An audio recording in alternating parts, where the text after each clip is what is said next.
Hi guys! For today's video ay gagawa tayo ng Palettex. Kakanin Palettex. Alam nyo ba kung ano yun guys? Yun na yun. Yung kakanin na yun. Alam mo ba kung ano yun? Papakita ko sa inyo yun guys ngayon.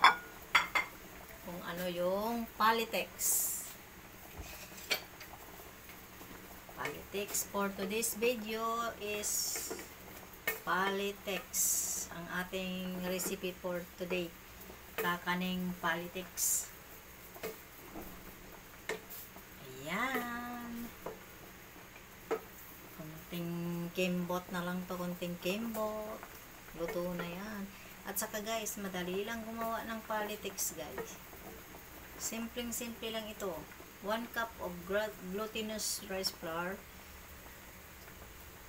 1 cup glutinous rice flour and half cup of rice flour. Then half cup of water. Ayan. Yan lang guys. Tapos, i-ano nyo lang siya. I-forma lang ganito guys. Oh, yan. Ayan. Yung ating Palettex. Ilalagyan natin siya dito kasi luto na to guys. Pag lumutang siya, yan. Pag lumutang siya guys, ibig sabihin yan, luto na yan. Yan. Parang ano to parang palitaw guys. Ganyan yung pagluto nito. Pero ginawa na nating tawag na Palettex kasi alam kung bakit may latik siya. Kaya, in shortcut, Palettex. Yan. Kakanin. Ngayon lang kayo nakarinig nito guys. Kakanin na Palettex. Yan. Try nyo rin to guys. Baka magustuhan ng mga junakis nyo. Yan siya. Ganyan siya guys. Oh. Ganyan yung tsura niya. Oh. Yan. Palettex.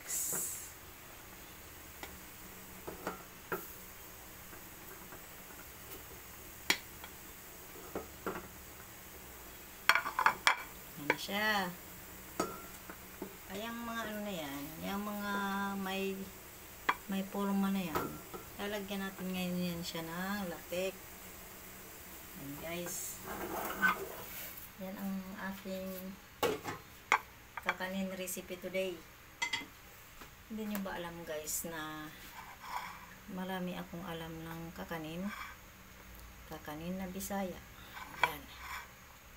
Yan ang mga Bisaya, talentado, kumbaga, sa, talentadong Bisaya, yung mga ganun.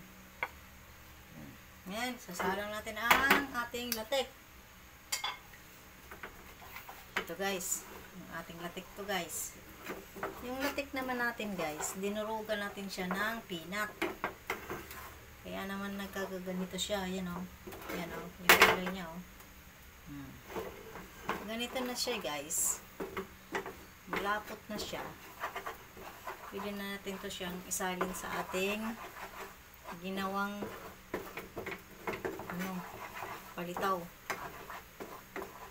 Yan. Pwede natin siyang isalin guys sa ating kasi na siya, okay na siya Ngayon, sasalin na siya natin dito. Yan guys ha, panoorin nyo guys to para matuto kayo. Yan. Yan ang ating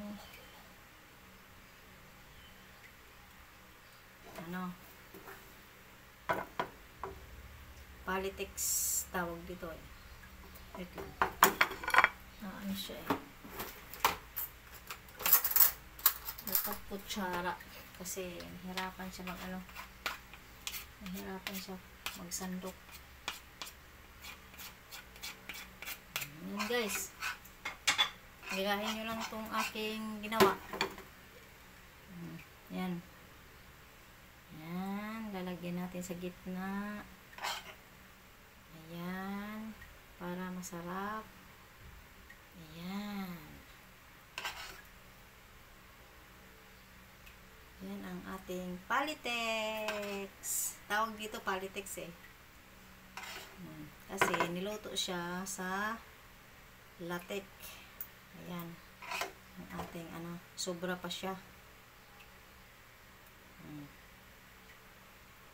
Yan yung pang ano dyan, pang dessert guys. Ayan.